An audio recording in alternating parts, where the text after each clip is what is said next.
Hey, it's Floren here, and I want to thank you for taking action on this cheat sheet. Now, in this video example, we're going to show you how to get the most out of the cheat sheet, and for this one, we're going to show you how to use the LinkedIn cheat sheet. If you've purchased any other cheat sheets of mine, same process. I'm just showing you with this example because this is the first one we made.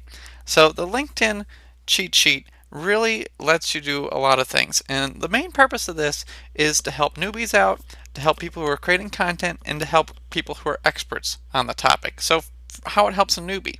So for a newbie, this lets you get a lot of content about LinkedIn for free, a lot of free training, a lot of free help.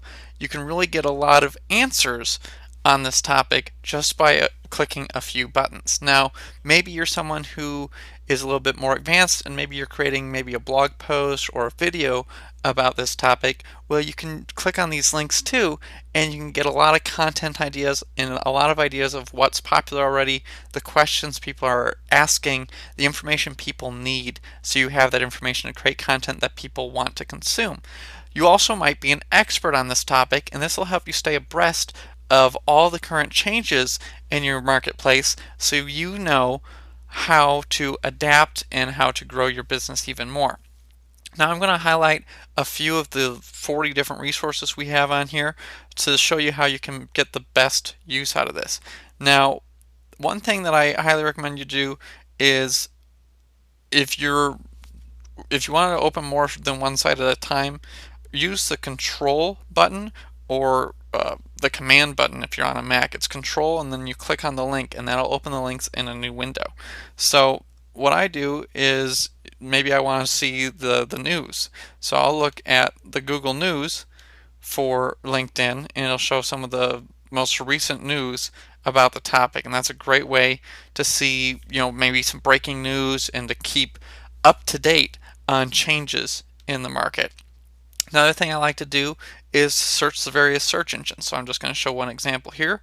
I can easily click on Google and it'll open up Google in a new tab, and I can see some of the top ranked things about LinkedIn on Google. I can do the same thing for Yahoo and Bing. Another thing I like to do is look at the blogs. So I can click on the blog tab and that will show us some of the more popular blog posts about LinkedIn. I also like going on Amazon. And one thing I really like about this is you can click on, say, a product. I'm going to click on this book here, and it will show you some stuff here. So I can go on the table of contents, and this is, a $30 book that has almost 300 reviews. A lot of people seem to like it, and this shows you the table of contents for this book. This gives you some great ideas, because this is obviously a book that people are buying, they really like. It gives you a lot of ideas for some killer content that you can create based off of what they're researching, what they found. Because if anyone writes a book, this is a 200-page book, for example. If anyone writes a book, usually they do some research of what the market wants, and this is a great way to really cut your research time to see what people want. And you could, I'm not saying plagiarize what they're doing, but you could definitely model a lot of the aspects of what they're doing in the content you're creating, because they've already researched the market. They know what people want. This is obviously a bestseller because it's ranked really high on Amazon. It's got a lot of reviews. It must be selling quite well. Another thing I like to do is click on BuzzSumo, and this shows you some of the content that's really popular about LinkedIn and how many times it's been shared on the various social media networks, so you can see what kind of things people seem to like at the moment. And some of the stuff's kind of silly, but it does give you an idea of ways that you can tie stuff into maybe a current event, or you can create some really unique headlines and how that applies to your market. I also like to do this to search the various social media to see what people are saying. So for instance, I might do Facebook here to see what kind of Facebook posts people have. Now it's going to show like your friends and pages and groups and stuff like that, what they're saying about LinkedIn, but it gives you an idea of what people are saying about LinkedIn. Now, maybe you have a blog or an email list, or you do some affiliate marketing and you're looking for some products to promote on the topic. So I'm just going to click on Warrior Plus, for example, and that'll share with me different products I could promote about LinkedIn to my audience. So for instance, I'll just click on this one.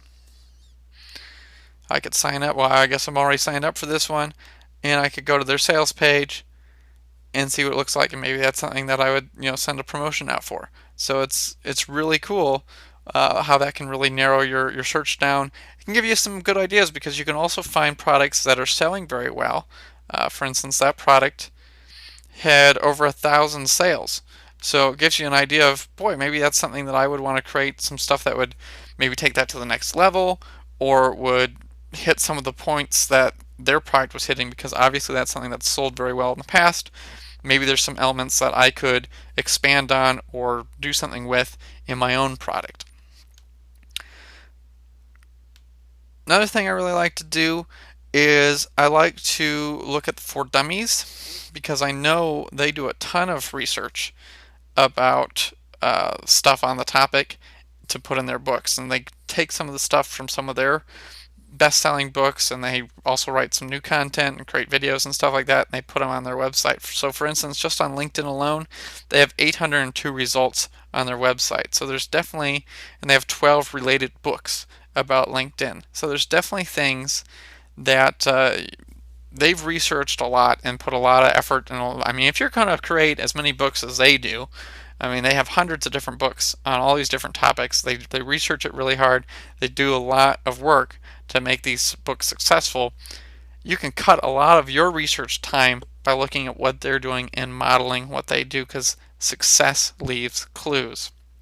Another thing that I like to do is Medium is cool because that's kind of like a new blogging type platform. People will post a lot of stuff. You can see a lot of popular things on here. And so that gives you some ideas for some kind of current trending type blog posts, it seems.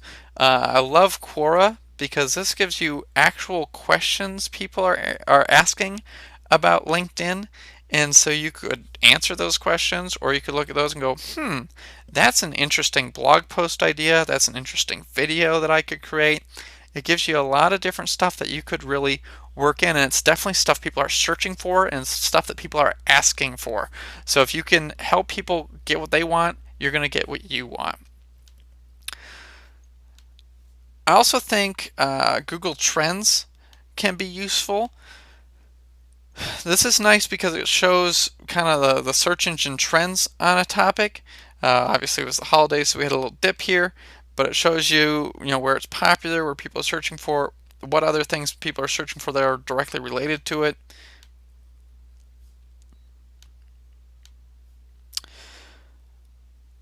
If you're looking for some content to put on a website, or maybe even to maybe rewrite in your own words, you can do Ezinearticles. And this gives you some content that you can copy and paste and put on your website, as long as they have like a little footer that you have to put on your web page. And they only let you do, I think it's like 10 or 25 articles. I haven't looked at the terms in a while on a website, but you could pick some content that might be really relevant, and you could put it on a website to kind of get the ball rolling. That's a good way to get something going. Let's see. Those are really the main ones. Oh, another one that I really like is Fiverr, because Fiverr is a great place to outsource things to. You can look at some stuff. These are, people are charging to do these tasks. So maybe you're looking for something to be done for your business, and maybe you don't know how to do it, or you don't have time to do it. You can hire someone to do it.